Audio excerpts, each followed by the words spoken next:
cocaine and crack to feel normal and sharp and alert, to keep my attention where I felt it needed to be, to keep a couple of steps ahead of the police and a couple of steps ahead of anybody that might seek anything that I've got. Yeah.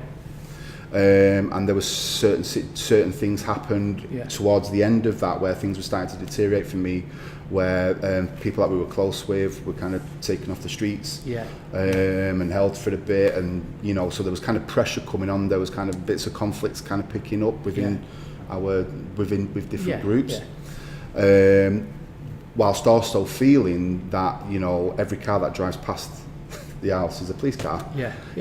So there's kind of there was these conflicting pressures kind of coming along, and that started to kind of influence the decisions that I was making. So I started to become more reclusive and more isolated because I needed to be more careful, but I'd be using more drugs in that isolation. So that was the start, really, or that was where my downward spiral really started to kind of get steep. By becoming more alone and then internalizing everything that was going on in my head.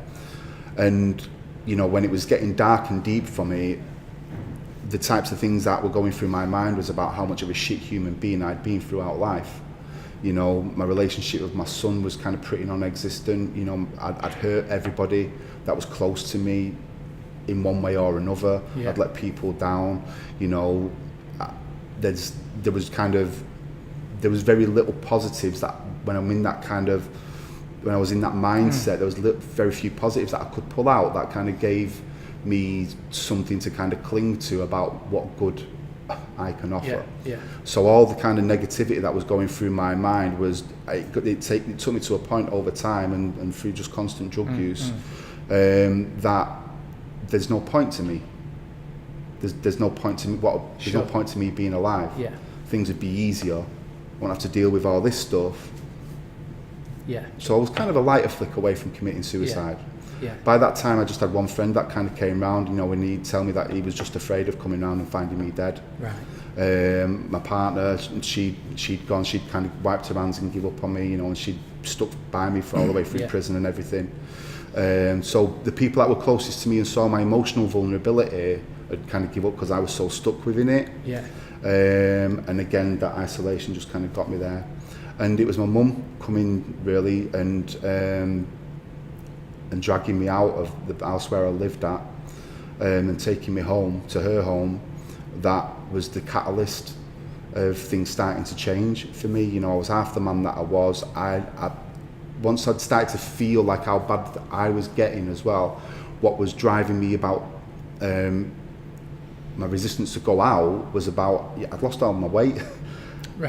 I looked thin, I looked a mess, you know, and I knew that if people would see me looking like that and I'd become vulnerable with that, I couldn't go into a treatment centre for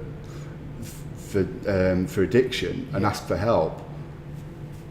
That's not going to, that's not me. And the reputation that I've got, you know, that's going to kind of, people would talk about that and that would leave me vulnerable. So I was so afraid of that, it kept me stuck in a really bad position. So going to my mum's, she kind of forced me to go to a GP's, and I can remember for a good few months going to the GP, being bullied by my mum, and I'm just sat there crying my eyes out to the GP, not even being able to articulate what was going on inside. And just, you need to stop having drugs, you need to start having these tablets. Which I did do, you know, and started to kind of sleep more regular and getting a bit of food inside me and just started to kind of take better physical care of myself with my mum's help. I started to be able to rationalise and think a bit clearer and kind of see my position in a different way than being so rock bottom. And it took time. It took time of just normalising and stabilising to then to be in a place to think about, well, what next? And with that was a kind of a realisation that I couldn't maintain my previous lifestyle or go back to my previous lifestyle and not expect the same thing to kind of happen. And I started speaking to a counsellor, and she helps me to kind of see that where I thought I was just destined to be a shit human being and without any control over that. She helped me to kind of frame my experiences in a way that actually me getting to that point was probably consequential of the things that had gone on in my life and the things that I was doing to myself, you know, and the way that I wasn't equipped to kind of deal with these things. So if I start to make better decisions and look after myself more, then, and make better decisions, then that control would come back. So with that, there was a requirement for me to accept some responsibility for things as well, do you know what I mean? But with that responsibility came power. And I was able to then recognise that, well, if I do this, then I don't have to be a passive recipient of kind of what comes. I can start to influence and shape what that may be. And that was a turning point, just understanding and framing that in my head, where I could have some control over this. I could change my life.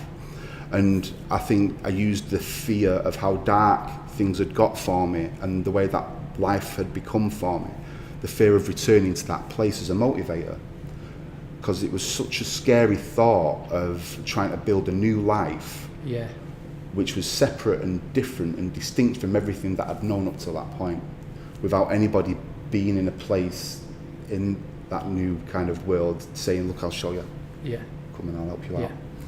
And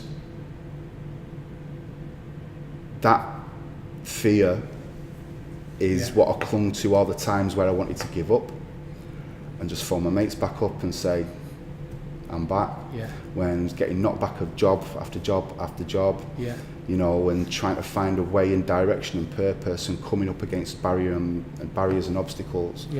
It was that fear that I used to remind myself that it'd be easy to give up now.